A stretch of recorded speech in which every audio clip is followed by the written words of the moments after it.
Por favor, llame a la policía lo más rápido que pueda, le dije. El hombre sacó su walkie-talkie y pude oír que alguien le contestaba. Seguí corriendo. 5, 4, 3, 2, 1, llegué al suelo. Abrí las pesadas puertas de metal que conducían al vestíbulo principal del edificio. Afuera ya había aparcados 2 coches de policía y se comenzaban a reunir los primeros curiosos al otro lado de las puertas giratorias. ¿Es usted el hombre que se ha quedado atascado en el ascensor?, preguntó el oficial de policía de Toronto apuntándome con el índice y el corazón. No exactamente, murmuré, sacudiendo la cabeza con incredulidad. He estado a punto de entrar en un ascensor al que le faltaba una parte, es decir, el suelo. El policía dejó escapar una exclamación. Su compañero, bajo, de rasgos marcados, bigote recortado y muñeca peluda, se interesó. ¿Sabe, hijo, tiene mucha suerte de estar vivo? Solo los ciegos sobreviven a estas situaciones. Un ciego jamás entraría en un ascensor sin asegurarse primero de que el suelo está allí. Nosotros, sin embargo, damos siempre por supuesto que lo está. Por eso es un milagro que haya sobrevivido. Cuando la mafia quiere cargarse a alguien, este es uno de sus métodos favoritos. Era el 1 de junio de 1996. Estaba a punto de cumplir 30 años. Era demasiado joven para morir. Le di a la gente, que me miraba incrédulo de vez en cuando, todos los detalles. El guardia de seguridad me preguntó otra vez si estaba bien. Varias personas en la acera recordaron haber visto a un hombre fornido de unos 40 años salir del edificio 5 minutos antes de que llegara la policía. Llegó una furgoneta de policía y 2 agentes en motocicletas.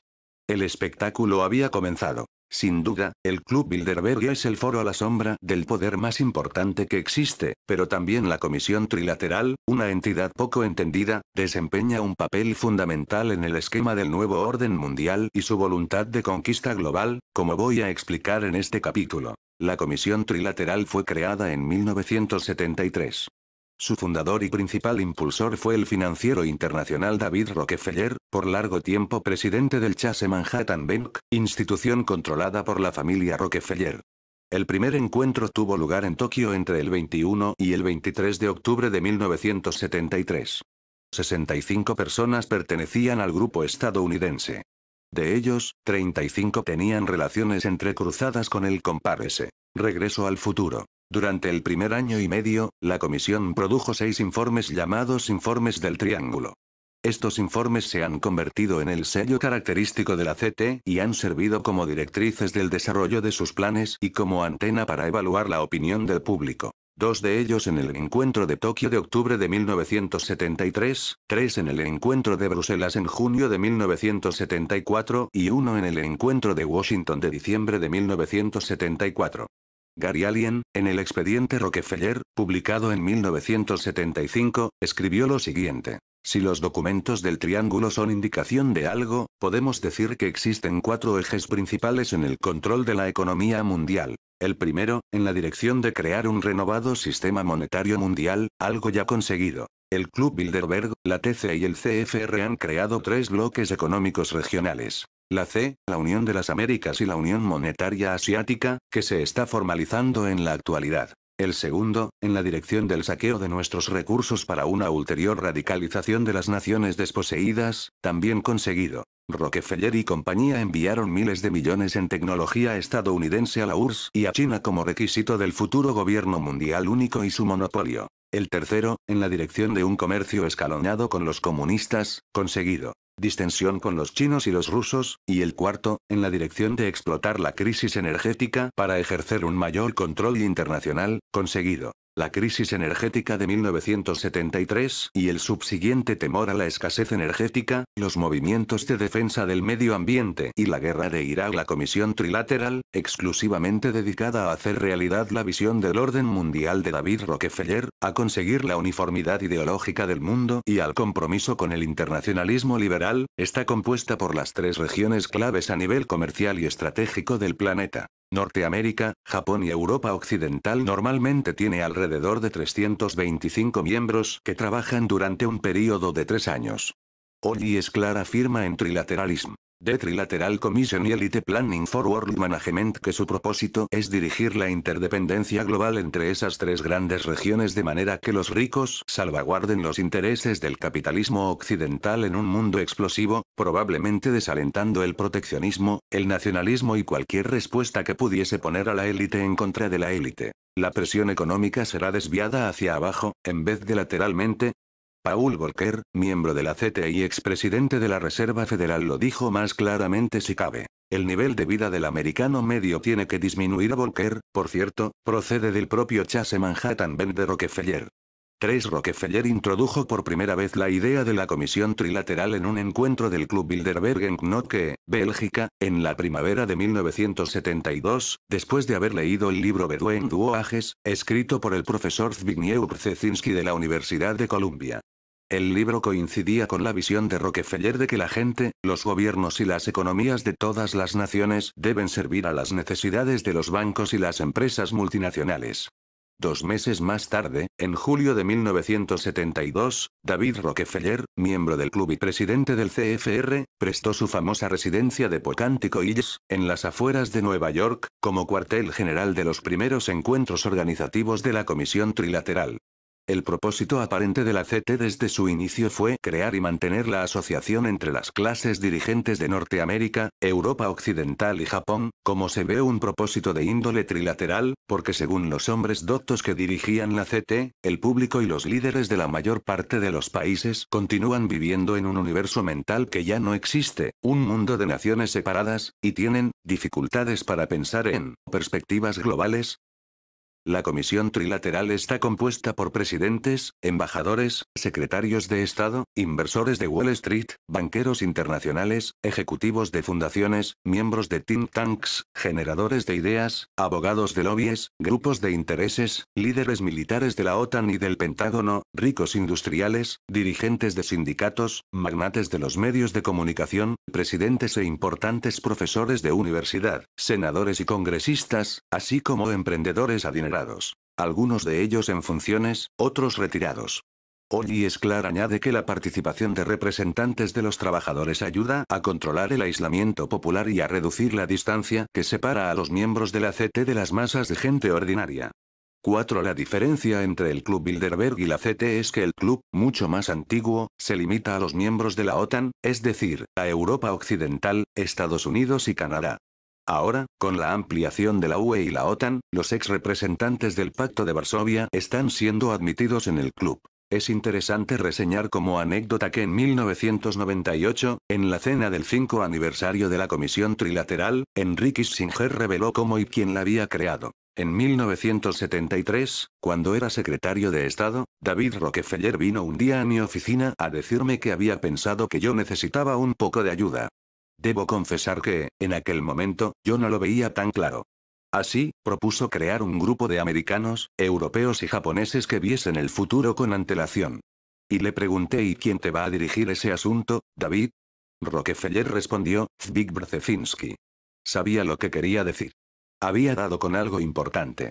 Cuando reflexioné sobre ello, vi que había una necesidad real. 5. Sin embargo, en sus memorias, Rockefeller no menciona los objetivos clave de la formación de la Comisión Trilateral, aparte del obvio, que tampoco Kissinger mencionó en su discurso. Crear un nuevo cuerpo global que incluyese al CFR, debilitado por la división de sus miembros a causa de la guerra del Vietnam, tales como tomar las riendas de la administración Nixon, que se había aprovechado de las divisiones del establishment para rechazar el programa internacionalista liberal, y finalmente, fomentar la unidad de los poderes industrializados como una alternativa temporal a las Naciones Unidas, crecientemente dominadas por los estados radicalizados del tercer mundo, de manera que juntos pudiesen conseguir su objetivo de una política global y una estructura económica más integrada. 6. Rockefeller estaba muy disgustado con la nueva política económica, UP, que Nixon puso en marcha en 1971 y que iba encaminada a imponer la dirección gubernamental de los elementos más básicos del mercado a través del control de los precios y de los salarios y el incremento de los aranceles. La UP congeló temporalmente, durante un período de 90 días, los salarios y los precios para controlar la inflación. La posición de Nixon se enfrentaba con la de Rockefeller, como subraya este en sus propias memorias y como bien apunta John B. Judis en su revista, The Wilson Quarterly. El gobierno debe permitir que los mercados tengan mucha más rienda suelta. 7. Según afirman los autores Daniel Yergin y Joseph Stanislaw, en The Commanding Heirs, el establishment, representado por la CT, el CFR y el Club Bilderberg, estaba indignado con que los funcionarios del gobierno se pusiesen ahora a establecer los precios y los salarios. Mientras tanto, el intento de Rockefeller de meter en vereda a un errático Nixon mediante un encuentro privado para discutir la visión del comercio y la economía internacional, fue rechazado por el jefe de gabinete de Nixon, H.R. Haldeman. Joanoff, en Nixon Reconsidered, explica que después de que finalmente consiguiese ese encuentro con el presidente, la postura de Rockefeller fue rechazada por uno de los funcionarios del gobierno por no ser especialmente innovadora. 9. Esto debió ser la humillación definitiva y la gota que colmó el vaso. Nixon y su heterogéneo equipo ya estaban de patitas en la calle. La mayor parte de la AMP fue finalmente abolida en abril de 1974, después de 17 meses de vida. 4 meses más tarde Nixon dimitiría de su cargo. Comisión Trilateral, una organización particularmente sofisticada. ¿Cómo se explica la sutil interdependencia que mantiene el norte industrial con el tercer mundo? Pregunta Ollie Sldar 10. En 1991, el economista Doug Ward, colaborador de la importante publicación estadounidense The Nation, dijo en el Left Business Observer, un boletín informativo fundado por él en 1986. Cada miembro de la tríada ha reunido bajo su seno a un puñado de países pobres que le proporciona mano de obra barata, asentamientos y minas para explotar. Estados Unidos tiene a Latinoamérica, la C, a África y a Europa del Sur y del Este, y Japón, al sudeste de Asia. En algunos pocos casos, dos miembros de tríadas diferentes comparten un país. Taiwán y Singapur están divididos entre Japón y Estados Unidos. Argentina, entre Estados Unidos y la Comunidad Europea. Malasia, entre la Comunidad Europea y Japón. Y la India, entre los tres. William John añade, en el periódico de investigación australiano Nexus, que la estrategia de Rockefeller también revela algo fundamental acerca de la riqueza y el poder. No importa cuánto dinero se tenga. El poder real de una gran fortuna no sale a la luz hasta que se emplea para secuestrar y controlar a las organizaciones o a la gente que produce las políticas y las ideas que guían a los gobiernos. 11. David Rockefeller, presidente del Chase Manhattan Bank, escribió el 20 de agosto de 1980 una carta al editor del New York Times explicando que la Comisión Trilateral es, en realidad, un grupo de ciudadanos responsables interesados en generar una más amplia comprensión y colaboración entre aliados internacionales. El lector tendrá otra impresión, sin embargo, si lee las palabras del senador de los Estados Unidos, Barry Goldwater, sensiblemente menos eufemísticas. En su libro, With No Apologies, calificó a la Comisión Trilateral de la última conspiración internacional de David Rockefeller, y añadió, su objetivo es consolidar, a nivel multinacional, los intereses comerciales y financieros de las grandes empresas a través del control de la política del gobierno de los Estados Unidos. El senador Barry Goldwater añade, David Rockefeller y Zbigniew Brzezinski encontraron en Jimmy Carter a su candidato ideal. Lo ayudaron en su designación y en su presidencia. Efectivamente, la candidatura de Carter tenía solo el 4% de apoyo del Partido Demócrata y, de la noche a la mañana, el de Georgia se convirtió en el candidato a la presidencia. Para conseguirlo, movilizaron el dinero necesario tocando a la puerta de los banqueros de Wall Street, consiguieron la influencia intelectual de la comunidad académica, siempre dependiente de los fondos de las grandes fundaciones libres de impuestos, y dieron órdenes a los medios de comunicación miembros del CFR y la CT. La crónica de los hechos fue concretamente la siguiente. En 1973, Carter fue invitado a Tarrytown, en el estado de Nueva York, propiedad de David Rockefeller. Zbigniew Brzezinski, haciendo el papel de cazatalentos de Hollywood, ayudaba a Rockefeller a buscar perfiles con buena imagen pública para la Comisión Trilateral. El encanto sureño de Carter causó una impresión muy positiva en los dos caballeros. Tanto Brzezinski como Rockefeller estaban impresionados de que Carter hubiese abierto oficinas comerciales del estado de Georgia en Bruselas y Tokio. Esto parecía encajar perfectamente en el concepto de la trilateral. 12. Jimmy Carter se convirtió así en miembro fundador de la Comisión Trilateral y, poco después, en el siguiente presidente de los Estados Unidos. Como anécdota, cabe mencionar que los discursos de la campaña de Carter para las presidenciales de 1976 decían principalmente que ha llegado el momento de reemplazar la política de equilibrio de poder con la política del orden mundial y buscar una sólida asociación entre usted, Europa Occidental y Japón. 13. Suena familiar, ¿verdad? El hecho de que Jimmy Carter fuese elegido presidente a dedo ilustra magníficamente el gran poder que posee el Club Bilderberg, la Comisión Trilateral y el CFR, desconocidos para la mayor parte del mundo. Estos grupos de poder, supersecretos y estrechamente vinculados, pueden colocar o defenestrar a cualquier presidente o candidato a la presidencia. Os sorprende, pues, que cada uno de los presidentes y candidatos a la presidencia pertenezcan a las sociedades secretas que los promocionan. Ellos construyeron la figura de Jimmy Carter, de la misma forma que hicieron a Ford, Mitterrand, Felipe González, Clinton, Karzai, etc., y abortaron las pretensiones de llegar a la presidencia del senador Barry Goldwater, un confeso detractor de la globalización, de la misma forma que arremetieron contra Margaret Thatcher. Tanto John Kerry como George W. Bush pertenecen a la misma combinación de asociaciones, el CFR y el Club Bilderberg. Realmente no importa quién gane. El verdadero poder siempre sigue estando en manos de los globalizadores, a los que les guía una sola misión llamada Gobierno Único Mundial. No debería sorprendernos, a la luz de toda la evidencia que hemos mostrado hasta el momento en este libro, que desde su fundación esa tríada globalizadora llamada Comisión Trilateral haya estado trabajando para ver el final de la soberanía de los Estados Unidos. La siguiente selección de citas de Bedouin Duoages muestra la cercanía del pensamiento de Brzezinski a la del fundador del CFR, el marxista Edward Mandell House. En la página 72, Brzezinski escribe: el marxismo es simultáneamente una victoria del hombre activo sobre el hombre pasivo, de la razón sobre la creencia. En la página 83 afirma: el marxismo, diseminado a nivel popular en forma de comunismo, representa el mayor avance en la habilidad del hombre para conceptualizar su relación con el mundo. Y en la página 123 encontramos: el marxismo proporciona la mejor comprensión de la realidad contemporánea. En la primera parte de su libro, The Insiders, 1979 de Carter Years, John McManus de The John Birch Society, una organización dedicada a restaurar y preservar la libertad que propugna la Constitución de los Estados Unidos, escribe: en ningún lugar dice el señor Brzezinski a sus lectores que el marxismo en forma de comunismo, el cual él elogia, ha sido responsable del asesinato de aproximadamente 100 millones de seres humanos durante el siglo XX, de la esclavitud de 1.000 millones más y de la necesidad, privación y desesperación de todos sus ciudadanos, a excepción de unos pocos criminales que dirigieron las naciones comunistas. 14 La completa convergencia entre los planes de la Comisión Trilateral y la administración del presidente Carter para poner fin a la soberanía de Estados Unidos queda todavía más clara en el siguiente conjunto de citas incriminatorio. En la página 260 del libro de Brzezinski, su autor propone: la dirección deliberada del futuro de los Estados Unidos con el planificador como legislador y manipulador social clave, es decir, el monopolio y el control de masas, las prácticas habituales de la familia Rockefeller.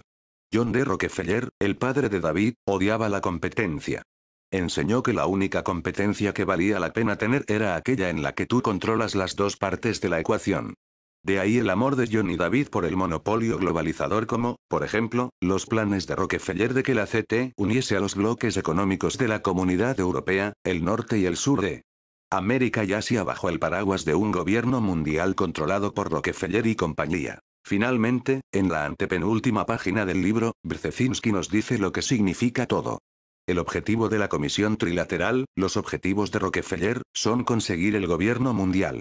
Así que, mientras muchos biógrafos, a través de cambios, alteraciones, medias verdades y mentiras completas han hablado de la fabulosa riqueza de la familia Rockefeller y de su prácticamente ilimitado poder económico y político, que según la propaganda oficial se emplea en alimentar a los hambrientos de los países del tercer mundo, en educar a los pobres a través de una miríada de benevolentes fundaciones y sociedades, y en la construcción de la infraestructura de las naciones subdesarrolladas y devastadas a causa de las guerras, muy pocos autores han dado con el aspecto más destacable de la familia: su resuelta intención de destruir a los Estados Unidos y, al tiempo, reconstruir el poder de los soviets. Si le parece increíble, siga leyendo, como país independiente, como explica Eustace Mullins, en su sorprendente trabajo Murder by Injection, The Medial Conspiracy Against America, que sucede a través de su plan de fomento del monopolio, con el establecimiento de fundaciones para ganar poder sobre los ciudadanos americanos. 15 Y finalmente la subyugación de todo el mundo al poder de la dictadura mundial, uniendo al mundo bajo el estandarte de un gobierno mundial. De hecho, aunque los paralelismos entre los Rockefeller y los soviets hace mucho que han sido suprimidos, el secreto más grande de todos, que la financiación de la revolución bolchevique procedió de los supercapitales estadounidenses, sigue enterrado porque la familia Rockefeller, a través de sus organizaciones, la CRF, la CT y el Club Bilderberg, etc., poseen los principales medios de comunicación y empresas editoriales de Estados Unidos. El Dr. Anthony Surton, en Wall Street and the Bolshevik Revolution, explica. No se ha escrito prácticamente nada acerca de la estrecha relación que tuvieron, en el siglo pasado, los Rockefeller con sus supuestos archienemigos, los comunistas. Ha existido una alianza continua, aunque escondida, entre los capitalistas y los revolucionarios socialistas por su mutuo beneficio. 16 Sutton lleva a cabo un trabajo muy destacable documentando la insidiosa traición de la élite estadounidense de los archimillonarios, entre los que se encontraban John D. Rockefeller y los banqueros de Wall Street, al financiar la revolución y al gobierno más brutal de todos los tiempos. Si alguna vez se ha preguntado por qué los más ricos desearon tener relaciones con el comunismo, aquí está la respuesta que buscaban. Gary Allen. En el expediente Rockefeller, se hace eco de los descubrimientos y sentimientos de Sutton, quien afirma. Y lo más sorprendente es la cantidad de pruebas públicas que ya existe al respecto. ¿Por qué multimillonarios como los Rockefeller financian y colaboran con unos comunistas y marxistas que han jurado públicamente acabar con ellos? Se pregunta el periodista de investigación Gary Allen en su ya citado libro. Las ventajas de los comunistas son obvias. Pero, ¿qué beneficios sacaría Occidente, el adalid del capitalismo y de la libertad, de todo eso? La palabra mágica es monopolio, un monopolio que lo abarca todo, no solo el control del gobierno, el sistema monetario y todas las propiedades, sino también un monopolio que, como las empresas que emula, se autoperpetúa y es eterno. 17 Gary Allen sigue hablando de la existencia de evidentes influencias detrás de los comunistas cuando dice, mientras que el objetivo de J. P. Morgan era el monopolio y el control de la industria, a finales del siglo XIX, J. D. Rockefeller, el alma mater de Wall Street, entendió que la mejor manera de conseguir un monopolio inamovible era por la vía geopolítica. Hacer que la sociedad trabajase en favor de los monopolistas con la excusa del interés público. Frederick Coe explica en Confessions of a Monopolist, 1906, cómo funciona la estrategia en la práctica. Estas son las reglas de los grandes negocios. Consigue un monopolio y haz que la sociedad trabaje para ti. En tanto creamos que los revolucionarios y los capitalistas internacionales están a la greña, dejaremos de ver un punto crucial, la asociación entre el capitalismo monopolista internacional y el socialismo revolucionario para su mutuo beneficio. El Plan Marburg. El Plan Marburg, el diabólico plan de la banca para controlar entre bastidores el socialismo internacional, desarrollado a principios del siglo XX, fue financiado por Andrew Carnegie, de la Fundación Carnegie, hoy bajo control del Club Bilderberg. Estos financieros internacionales, apolíticos y amorales, según explica el Dr. Anthony Sutton en Wall Street and the Bolshevik Revolution, buscaban mercados que pudiesen explotar monopolísticamente sin miedo a la competencia. 18 Sutton no deja piedra por remover cuando afirma que en 1917 los banqueros pusieron su mirada sobre Rusia, su mercado cautivo de elección. El objetivo del plan, escribe Jennings Lewis en Woodrow Wilson. Disciple o Revolution, era unificar a los financieros y socialistas internacionales en un movimiento que diese lugar a la fundación de una liga a la Liga de las Naciones, la precursora de la ONU para reforzar la paz, y controlar las organizaciones gubernamentales y así hallar un remedio para todas las edades políticas de la humanidad. 19 Esto coincide con las palabras de Zbigniew Brzezinski. La dirección deliberada del futuro de los Estados Unidos, con él, planificador como legislador y manipulador social clave. ¿Cuántos millones murieron en el proceso? La palabra clave es monopolio. Piense sencillamente en la antigua Unión Soviética, donde el Estado lo controlaba y supervisaba todo. Como planificadores sociales, los soviéticos apenas tenían problemas laborales, ya que la legislación social estaba controlada por el Estado central. Eso es exactamente lo que Rockefeller, y por extensión su perrito faldero Brzezinski, ansían. No hace falta decir que, para garantizar la paz se necesita el prerequisito de la guerra. Ahora ya sabe por qué los globalizadores necesitaban de la Revolución Rusa. Como explica el Dr. Sutton, Rusia era entonces, y es ahora, el mercado sin explotar más grande del mundo. Rusia, entonces y ahora, constituía la amenaza potencial más importante para la primacía industrial y financiera estadounidense. Wall Street debe de tener escalofríos cuando ve a Rusia como segundo gigante industrial mundial. Pero, ¿por qué permitir que Rusia se convierta en un competidor y ponga en peligro la supremacía estadounidense? A finales del siglo X, Morgan/Rockefeller y Guggenheim ya habían demostrado su querencia por el monopolismo.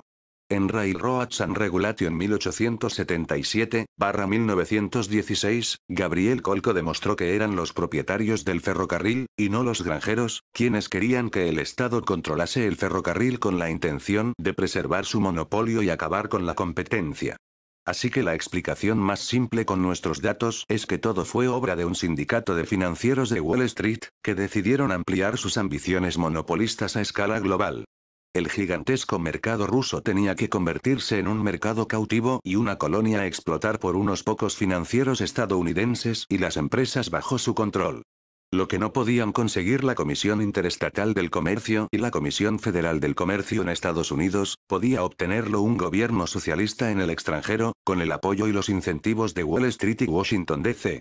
La Revolución Rusa. Según un testimonio del Congreso de los Estados Unidos de octubre de 1919,20, el apoyo financiero de John D. Rockefeller, a Lenin y Trotsky, provocó la fracasada Revolución Comunista de 1905. La biografía de Rockefeller omite un detalle insignificante, esto es, la afirmación hecha en público por parte del banquero inversionista de la familia Rockefeller y presidente de la empresa de inversiones de Nueva York, Kuhn Loewy Co., el jesuita Jacob Schiff, también fundador de la Reserva Federal, de que sin su influencia financiera la Revolución Rusa nunca hubiese tenido éxito. Es decir, según los documentos del Congreso del Dr. Sutton, en la primavera de 1917, Jacob Schiff empezó a financiar a Trotsky con el propósito de que prosperase la revolución socialista en Rusia. La manera en que Sutton descubrió esos increíbles documentos es realmente sorprendente. Esos preciosos documentos se encontraron en un expediente más del Departamento de Estado de los Estados Unidos, 861-00-5339. El documento más importante data del 13 de noviembre de 1918. Sin embargo, lo que es más increíble todavía es el hecho de que en privado Schiff estaba en contra del apoyo al régimen bolchevique, como se ha demostrado, y de nuevo, documentos reservados descubiertos por el Dr. Sutton, como el documento número 3, demuestran que Jacob Schiff, de Kuhn Loewy Company, también había financiado secretamente a los japoneses en su guerra contra Rusia. Otro hecho omitido es que el emisario personal de John D. Rockefeller, George Kennan, pasó 20 años promocionando la actividad revolucionaria contra el zar de Rusia según el libro Rape of the Constitution, de Atov Freedom de Georgos Theaton. ¿Quién financió a Kellman y por qué? ¿A qué coste?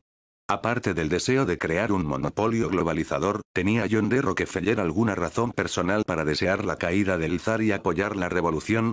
Después de todo, Rockefeller no era ningún adolescente idealista. La respuesta sigue hoy tan de actualidad como hace 100 años. Por el petróleo.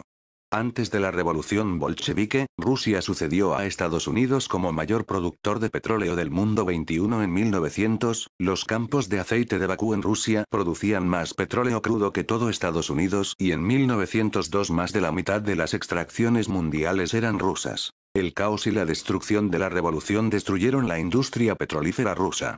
En su libro, Wall Street and the Bolshevik Revolution, el Dr. Sutton escribe: hacia 1922 la mitad de los pozos estaban parados 22 y la otra mitad apenas funcionaba debido a la falta de tecnología para hacerlos productivos. La otra razón, que tampoco se menciona en la biografía de Rockefeller, es la competencia. Como afirma Gary Allen, la revolución eliminó durante varios años la competencia rusa de Standard Oil en los que la empresa americana pudo mover ficha y hacerse con parte del negocio del petróleo ruso. Moviendo las piezas del tablero. Cuando la revolución de 1905 fracasó, los banqueros reaccionaron. En su libro, Rape of the Constitution, de Atov Freedom, hasta 1907 fuera de peligro. Trotsky fue llevado a Estados Unidos, donde vivió sin pagar alquiler en una propiedad de la Standard Oil en Bayonne, Nueva Jersey. 24 Como anécdota, el Dr. Anthony Sutton explica en Wall Street and the Bolshevik Revolution que León Trotsky visitó España después de ser expulsado de Francia, en septiembre de 1916, por escribir artículos incendiarios en un periódico parisino escrito en ruso. Fue, según Sutton, escoltado educadamente hasta la frontera española. Algunos días después, la policía de Madrid lo detuvo para internarlo en una celda de primera clase a un precio de 1,50 pesetas al día. Después, Trotsky fue trasladado a Cádiz y después a Barcelona, donde finalmente subió a bordo del Montserrat, un vapor de la Compañía Transatlántica Española. Trotsky y su familia cruzaron el Atlántico y desembarcaron en Nueva York el 13 de enero de 1917. Cuando el zar abdicó en 1916, Trotsky, con $10.000 de Rockefeller para gastos de viaje, fue conducido al Christiania Fjord, dejó Nueva York el 26 de marzo de 1917, con 300 revolucionarios comunistas de Nueva York. ¿De dónde sacó Trotsky su pasaporte? ¿Quién se lo pagó? ¿Quién le arregló el trámite y por qué?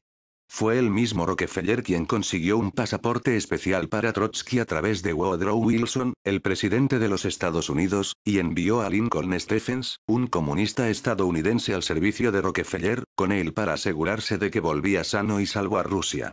25 Según archivos desclasificados del gobierno canadiense, el 13 de abril de 1917, cuando el barco se detuvo en Halifax, funcionarios del Servicio Secreto canadiense y personal de la Marina británica se llevaron inmediatamente a Trotsky, bajo instrucciones oficiales recibidas por cablegrama de Londres el 29 de marzo de 1917, para confinarlo en Amherst, Nueva Escocia, como prisionero de guerra alemán. El cablegrama advertía de la presencia de Trotsky en Christiania Fjord diciendo que debería ser retenido a la espera de más instrucciones, ya que esos socialistas rusos viajan con el propósito de empezar una revolución en contra del actual gobierno ruso, en razón de lo cual, Trotsky lleva consigo $10.000 donados por los socialistas. ¿Pero por qué fue detenido? Porque el servicio secreto había sido informado de que Trotsky iba a sacar a Rusia de la guerra, liberando así a los ejércitos alemanes para atacar a las tropas del frente occidental, matiza Eustace Mullins 26. Lo que sucedió después, se asemeja al clima político actual en el erróneamente llamado Canadá Libre. Como en el Canadá de hoy, la influencia de los Rockefeller está tras los movimientos separatistas de Quebec. Los políticos de entonces estaban bajo la influencia de la familia Rockefeller. George Seaton en el ya citado libro Rape of the Constitution. Death of Freedom explica. El primer ministro Lloyd George envió órdenes urgentes por cable desde Londres al servicio secreto canadiense para que liberasen inmediatamente a Trotsky, pero aquel hizo caso omiso. Trotsky fue finalmente liberado gracias a la intervención de uno de los títeres más fieles a Rockefeller, el ministro canadiense Mackenzie King, un antiguo especialista en laborismo de los Rockefeller. King obtuvo personalmente la liberación de Trotsky y lo destacó como emisario de los Rockefeller con la misión de ganar la revolución bolchevique.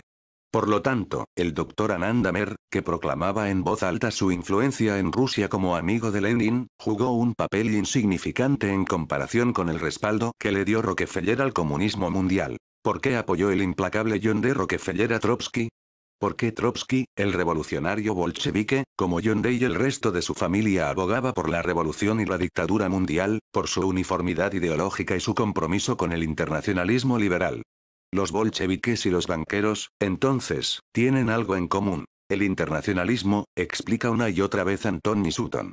Tanto Allen como el Dr. Sutton llegan a la misma conclusión. La revolución y las finanzas internacionales tienen los mismos objetivos comunes. La erradicación de los poderes descentralizados, mucho más difíciles de controlar, y el establecimiento de un gobierno mundial único, un monopolio del poder que se perpetúe en el tiempo. Gracias al heroico trabajo de las otras impresionantes obras del Dr. Sutton, las pruebas de la implicación de los Rockefeller en la organización, patrocinio y apoyo a la revolución bolchevique son tan innumerables y avasalladoras que simplemente no admiten discusión. 27. Quizá, podría resumir el grado de crueldad con un ejemplo. Para los Rockefeller el socialismo no es un sistema para redistribuir la riqueza, y mucho menos para redistribuir su propia riqueza, sino un sistema para controlar a la gente y a la competencia. El socialismo pone todo el poder en manos del gobierno. Y como los Rockefeller controlan los gobiernos, eso significa que ellos tienen el control. De hecho, de que usted no lo sepa, no significa que ellos no lo sepan. 28. Como curiosidad, Trotsky se casaría después con la hija de uno de los banqueros más ricos, Uni Botovsky, quien también respaldó la revolución bolchevique. Tecnología estadounidense en manos de los comunistas en 1926, la Standard Oil de Nueva York, de Rockefeller, y su subsidiaria, la Vacuum Oil Company, a través del Chase National Bank, 29 cerró un acuerdo para vender petróleo soviético en los países europeos. 30. En ese momento se informó de que John D. Rockefeller había hecho un préstamo a los bolcheviques de 75 millones de dólares, parte del precio del acuerdo. Como resultado del trato, dice Allen, en 1927, el socio secreto de Rusia, la Standard Oil de Nueva York, construyó una refinería de petróleo en Rusia. Por lo tanto, John D. Rockefeller, concluye el autor, el adalid del capitalismo, ayudó a la recuperación de la economía bolchevique. El gobierno de los Estados Unidos no reconoció oficialmente al Estado soviético hasta 1933. ¿Cómo es posible que ciudadanos privados, por muy ricos e influyentes que sean, hayan colaborado con el régimen soviético asesino cuando ello iba explícitamente en contra de la ley, según el Congreso de los Estados Unidos? Además, no solo fueron ciudadanos privados los que colaboraron en la creación del monopolio soviético, sino que el mismo presidente Wilson aprobó tal colaboración. El Dr. Sutton añade en su libro, esta fue la primera inversión de los Estados Unidos en Rusia desde la Revolución. Esto es lo que el congresista de los Estados Unidos Louis McFadden, presidente del Comité Bancario de la Cámara de Representantes, que se opuso valientemente a los manipuladores del sistema de la Reserva Federal en la década de 1920 y 1930, tenía que decir en un discurso a los congresistas el 10 de junio de 1932. Abran los libros de Antorg, la organización comercial del gobierno soviético en Nueva York, los de Gostorg, la oficina general de la Organización del Comercio Soviético, y los del Banco Estatal de la URSS, y se sorprenderán de cuánto dinero americano ha salido del Tesoro de los Estados Unidos en beneficio de Rusia. Averigüen qué transacciones se han llevado a cabo entre el Banco Estatal de la URSS y el Chase Bank de Nueva York. Como nota aparte cabe señalar que la persistente oposición de McFadden a la Reserva Federal, una entidad ilegal que controla el Tesoro de los Estados Unidos, le costó 3 atentados. Finalmente, murió en condiciones todavía no aclaradas. ¿Cómo se sentiría si le dijesen que los Estados Unidos financiaron y ayudaron a construir el imponente poder de los soviets, el mismo Estado comunista que asesinó a unos 70 millones de sus ciudadanos? ¿Y que el poder en la sombra responsable de ello era también la primera familia banquera de los Estados Unidos que representa los ideales de la sociedad capitalista? ¿Que los Estados Unidos transfirieron secretamente a Rusia la tecnología más sofisticada y cara del momento para así crear un enemigo visible para justificar los nuevos métodos de coerción y terror y ahora lo hacen con China, a expensas de sus propios compatriotas? Tristemente, todo eso forma parte del gran diseño del nuevo orden mundial. Para conseguir el gobierno mundial único, controlado por los globalizadores, deben unirse diferentes naciones. Para que el público general acepte inicialmente los beneficios del gobierno mundial único /C, debe venderse la idea de que tal unión tiene ventajas y beneficios, como que el bloque de comercio libre no supondrá una pérdida de soberanía. El problema es que ya hoy hemos perdido nuestra soberanía. La C ha invadido todos los aspectos de nuestra vida, atándonos a unos tratados desconocidos, unas leyes y unas regulaciones oscuras, muy difíciles de comprender. El Tratado de Maastricht es muy complejo y para entenderlo mínimamente debe leerse en conjunción con el Tratado de Ámsterdam, el Tratado de Roma y la Ley Única Europea. ¿Es que los miembros de las Cortes han tenido el tiempo y los conocimientos necesarios para estudiarlos? ¿Cuántos saben realmente qué implican? Como ilustración solo diré que en el debate parlamentario que hubo en Inglaterra acerca de los tratados mencionados, un paso que suponía nada menos que sustraer las libertades a los ciudadanos para transferirlas al organismo europeo, se les dio a los miembros del Parlamento británico un resumen de 2 páginas de dichos tratados y se supone que debían tomar una decisión en base a ese único material. ¿Cómo se crea esa cacareada igualdad entre naciones y simultáneamente se convierte a los Estados Unidos en una provincia más del nuevo orden mundial? En primer lugar, usando el dinero de los contribuyentes, el saber tecnológico y, tal como explica Gary Allen, el equipamiento del que solo uno dispone, para alimentar a la competencia, y al mismo tiempo usar todas las taimadas estrategias imaginables para debilitar y empobrecer a tu país 31, y al tiempo que se fortalece al enemigo, se asusta a la población diciéndole que la cooperación es necesaria porque sin acuerdos bilaterales el enemigo nos atacará. Ahora ya sabe por qué, desde la Revolución Rusa, que no fue un levantamiento espontáneo, 32 los defensores del orden mundial han defendido y llevado a cabo políticas dirigidas a incrementar el poder de la Unión Soviética. En esencia, la Comisión Trilateral de Rockefeller fue fundada para acelerar la consecución del objetivo globalizador. El profesor Anthony Sutton, el mayor experto en el estudio de la contribución de la tecnología occidental a la creación del Estado soviético, ofrece una evidencia irrefutable 33 de que la capacidad industrial y militar soviética plasmada en camiones, aviones, petróleo, hierro, petroquímicas, aluminio, ordenadores y demás, fue construida a expensas de los contribuyentes americanos para beneficio de la Unión Soviética, el mismo país que había jurado destruir a los Estados Unidos. Todo con el propósito de fabricar un enemigo y crear la paridad que permitiría, eventualmente, la convergencia en un superestado, conocido como gobierno mundial único. Como dice Gary Allen, nadie ha intentado siquiera refutar las fuertes palabras de ese estudioso llamado Sutton. 34 En Wall Street and the Bolshevik Revolution, Sutton, afirma. La tecnología soviética no existía en realidad. El 90.195% procedía directa o indirectamente de los Estados Unidos y sus aliados. ¿Cuántos miles de millones se gasta los Estados Unidos para defenderse contra un enemigo fantasma, creado, alimentado y mantenido por ellos mismos? ¿Los costes justifican los medios? Por supuesto que sí. Recuerde, la gran fusión será controlada por el mismo grupo Bilderberg CFRCT, que está orquestando entre bastidores los bloques regionales y las uniones monetarias temporales. Aunque parezca extraño, reflexiona Sutton, parece que los Estados Unidos quieren que el enemigo siga siendo el enemigo sin un enemigo visible y justificable. Ninguna población, a pesar de la manipulación, cederá voluntariamente sus derechos y libertades individuales. Sutton ofrece miles de pruebas documentales de sus hallazgos.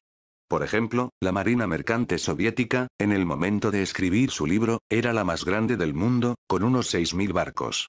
Anthony Sutton declaró en 1972 ante un subcomité del Partido Republicano para decir, unos 2/3 fueron enteramente construidos fuera de la Unión Soviética y 4 de cada 5 motores de esos barcos fueron construidos también fuera del país. Y continúa Sutton, todos los automóviles, camiones, armas, tanques, aviones y tecnología soviética procede de Occidente. La organización Gorky, construida por las empresas Ford y Austin, produjo la mayor parte de los camiones utilizados para llevar el armamento suministrado por los soviéticos a Ho Chi Minh. Las empresas de automóviles también pueden utilizarse para construir tanques. La misma organización Gorky, bajo el disfraz de un comercio pacífico, produjo en 1964 el primer sistema antitanque guiado. Los soviéticos tienen la planta de hierro y acero más grande del mundo. Fue construida por la corporación McKee. Es una copia de una fábrica de acero de Indiana, en Estados Unidos. 36 Sutton sostiene que el gobierno de los Estados Unidos es responsable directo del asesinato de 100.000 soldados estadounidenses muertos por medio de tecnología americana, como afirma de manera tajante. La única respuesta de Washington y la administración de Estados Unidos es esforzarse por esconder el escándalo 37. Nada de lo que digo tiene sentido si creemos las mentiras propagadas por el poder acerca de los malvados comunistas. A no ser, por supuesto, que el comunismo sea un señuelo necesario, la herramienta de una conspiración mucho más grande para dejar el mundo en manos de multimillonarios ávidos de poder, entonces todo aparece como perfectamente lógico. Rockefeller, sin embargo, no es en absoluto un poder independiente.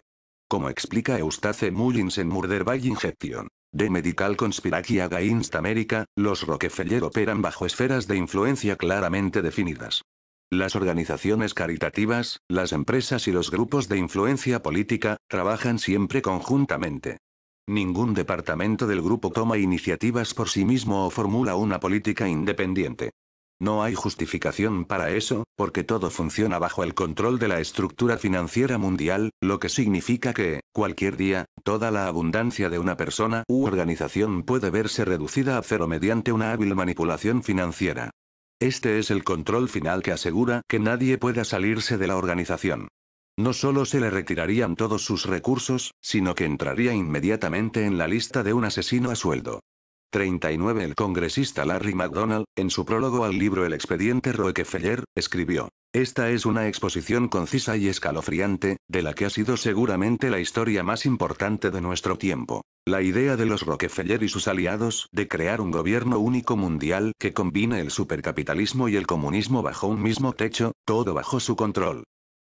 Los Rockefeller y sus aliados llevan al menos 50 años siguiendo un cuidadoso plan para controlar Estados Unidos y el resto del mundo haciéndose con el poder político a través de su poder económico. El 31 de agosto de 1983, McDonald murió en un accidente a bordo de un avión comercial de Korean Airlines 007 en espacio aéreo soviético. Los miembros de la Comisión Trilateral de 2004, cuando se fundó la Comisión Trilateral, la idea era que hubiese el mismo número de miembros en cada una de las tres regiones. Pero pronto ese número empezó a crecer y, hacia 1980, se impusieron unos límites. Estos límites han variado desde entonces a medida que han ido entrando nuevos países en cada uno de los grupos.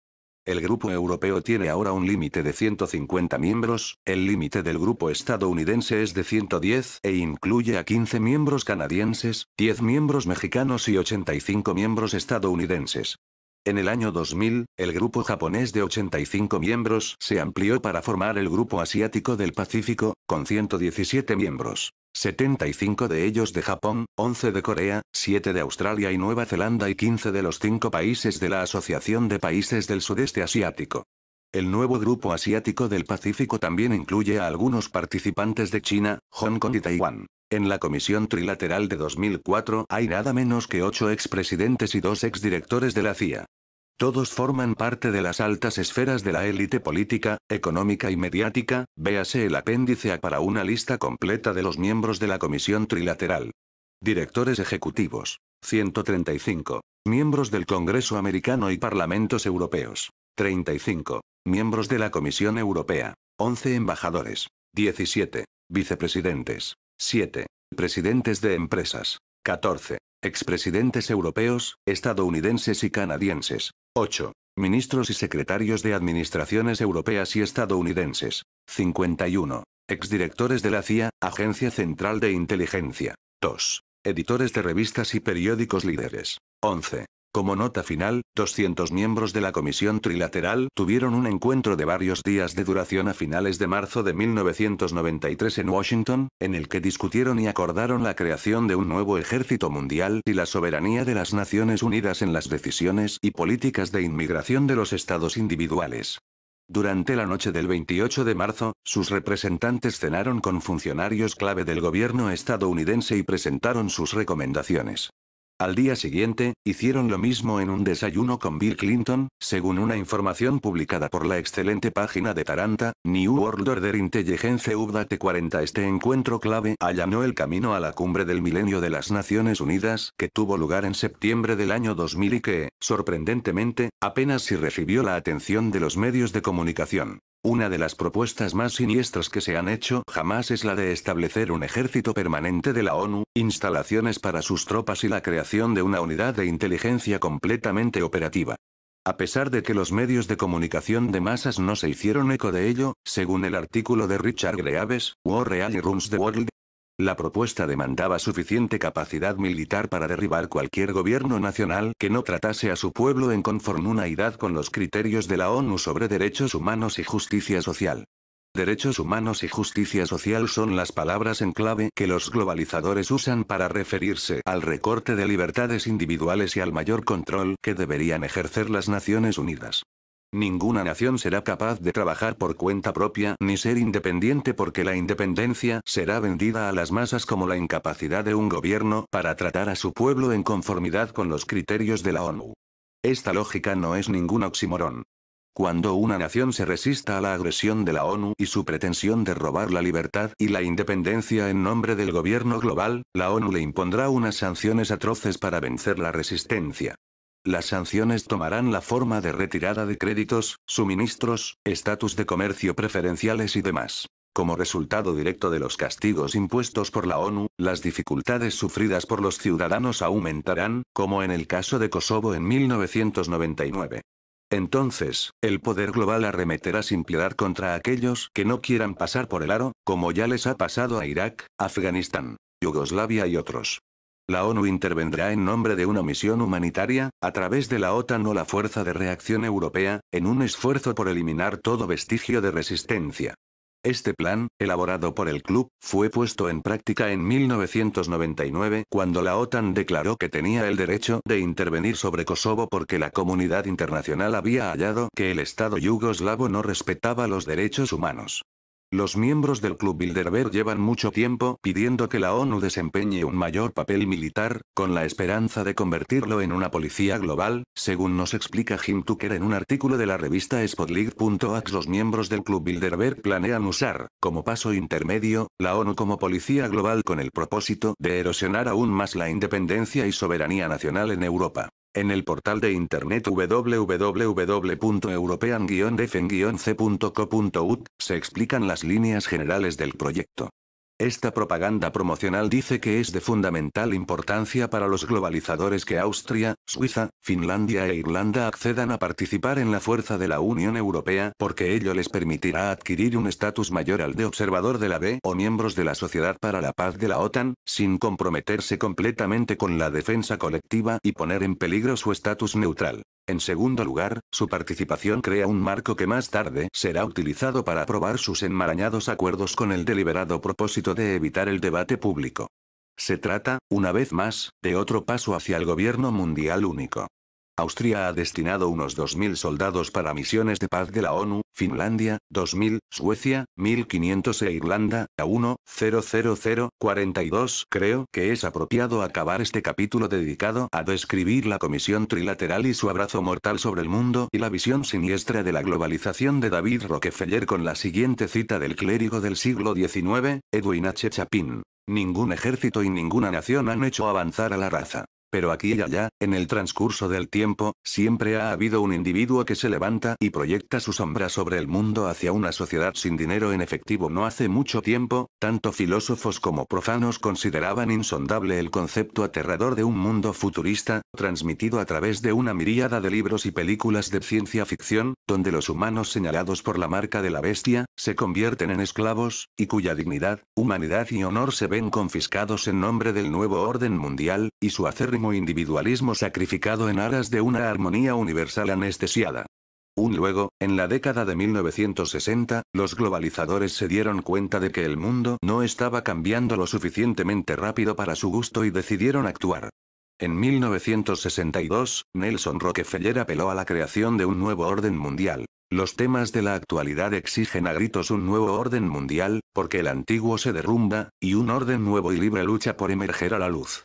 Antes de que podamos darnos cuenta, se habrán establecido las bases de la estructura federal para un mundo libre. Si la información de los capítulos anteriores era alarmante, lo que sigue a continuación le producirá un escalofrío en la espalda porque nos acercamos a las etapas finales de la esclavitud total. La sociedad sin dinero en efectivo no es un nuevo concepto, sino uno antiguo recuperado por la élite globalizadora para ejercer un control absoluto sobre todos los individuos. En agosto de 1975, el senador estadounidense Frank Church declaró que el gobierno tiene capacidad tecnológica para imponer una tiranía total en el caso de que un dictador tomara el poder. No existiría un solo lugar para ocultarse. El dinero en metálico nos garantiza intimidad y anonimato o, lo que es lo mismo, libertad. También nos garantiza independencia. Todos nosotros podríamos conseguir que los bancos del mundo quebrarán con solo sacar simultáneamente el dinero que tenemos depositado en ellos. El dinero en efectivo también es sinónimo de descentralización. El gobierno sabe que para controlar, vigilar y seguir la pista de la población debe suprimirse el dinero en efectivo. En la década de 1960, según mi abuelo, un oficial del servicio de contraespionaje de la KGB, este último barajó un plan que consistía en la introducción de una tarjeta de crédito en el sistema para así poder efectuar con facilidad un seguimiento tanto de las personas como del dinero. Para su desgracia, aunque afortunadamente para el resto de la población, había un inconveniente de carácter práctico en todo este asunto. Por aquel entonces las tiendas rusas, si se caracterizaban por algo, era por su falta de mercancías. Aunque cada ciudadano ruso dispusiera de una sofisticada tarjeta de crédito, el gobierno apenas podría seguirle la pista a nadie, exceptuando un reducidísimo grupo de clientes, generalmente aquellos que tenían contactos, aquellos que conocían a alguien en alguna parte y podían cambiar sus bienes y favores por los de sus amigos. Esto me recuerda una anécdota de mi juventud. Una vez en pleno invierno mi padre, y yo, mientras regresábamos a casa tras esperar 2 horas en un supermercado local, nos encontramos con unos amigos de la familia. Antes de marchamos mi padre cambió 12 rollos de papel higiénico por un par de zapatos que le venían demasiado estrechos a su amigo. Según me explicó mi padre más tarde, las personas siempre llevaban consigo alguna cosa que les resultara inservible y que siempre pudieran cambiar por algo a lo que poder sacarle provecho. Como ya señalé en el capítulo 3, el objetivo del nuevo orden mundial es erradicar a los poderes descentralizados, para lo que deben suprimirse los territorios independientes, que son más difíciles de controlar, y crear una comunidad europea dependiente a fin de establecer un gobierno mundial único, autoridad universal, monopolio, que se autoperpetúe.